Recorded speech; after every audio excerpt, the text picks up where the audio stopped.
Hello, thank you for joining me here at the Oracle of the Feather Crown Tree for your Sacral Chakra weekly reading for the collective.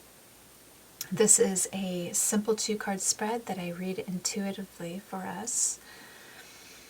And this chakra is dealing with the connection between our sexuality and our creativity.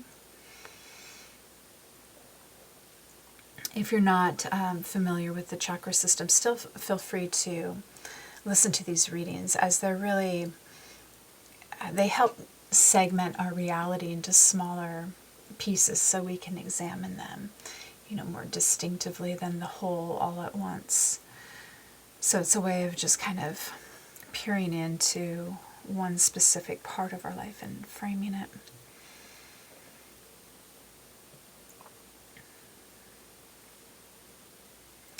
So there's something about the way these two cards are jiving. There's a lot of energy between them.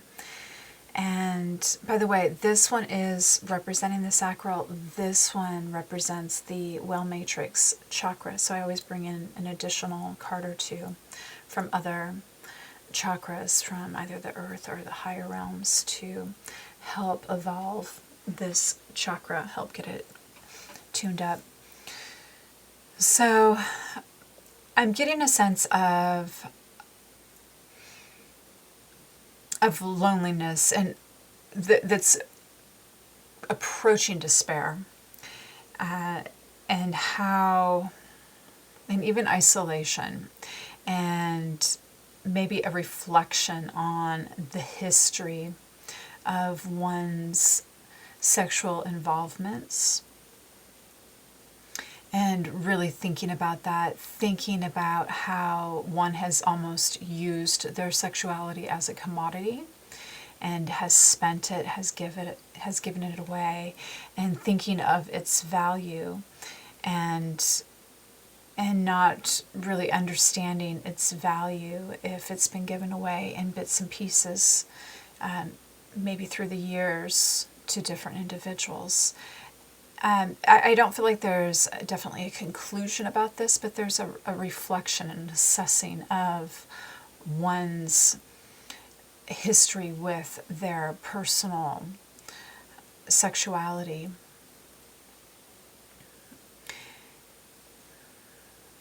And it seems to be a very, vulnerable, like really wanting to get to the core of the issue, like this isn't a surface level assessment here. This is going pretty deep. And it feels, there's a hint of neurosis here, like in the energy that it's creating. It's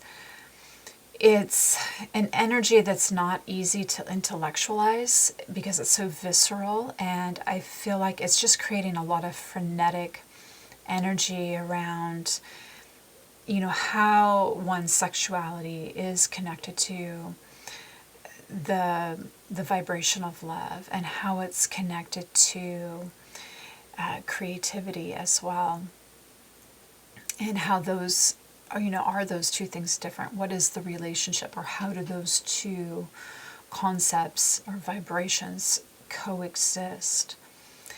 And it seems like that's kind of looming in the background, and that there may be this need to kind of realize and face that as like the larger energy, really looking at sexuality like energy, just as we can look at money like energy, and really going in, and reassessing, like, what is the value here for one's personally. Like, this is a personal assessment. This isn't a collective thing, It's not about asking other people around you what's right or wrong. This is a very, like your own personal truth needs to be brought out here. And there may be just a feeling of, not maybe quite understanding it, maybe not really wanting to deal with it, but it feels like through the process of really going deep here, that you are going to birth a new concept, a new understanding, a new identity even around this. So let me see if I'm getting anything else that...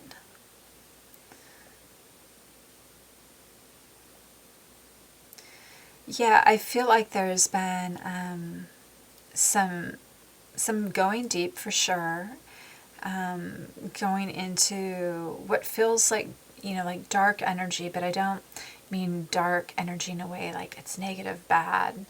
It's just that energy that gives us potential to create something new, to, it's like that womb where new things could be birthed.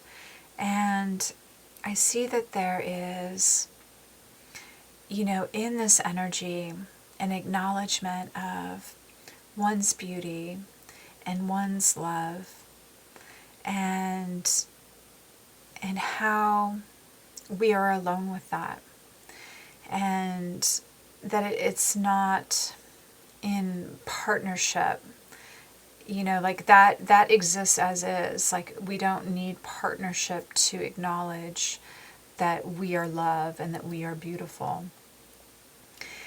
Yet there seems to be something that doesn't satisfy someone here because of that. Like, there's a lack of acknowledgement of that. And I think we are so cultured, at least in the States where I'm at, to seek outside of ourselves for approval and for love. And it's so difficult to really get our own self-worth.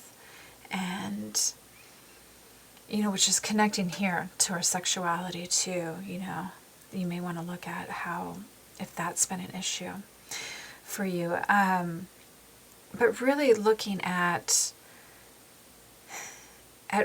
what that is, why we may look outside of ourselves to really feel those great feelings. And we all know what that's like, when you connect with someone, you have that chemistry and you get all of the brain chemicals going and the highs from that. But if you treated yourself the same way, if you loved yourself the same way as you let someone else come in and do that, you have the potential to produce that same state, without anyone. So what is it there that maybe we could retrain, reassess as far as, this issue here, to help heal maybe a misguided perception.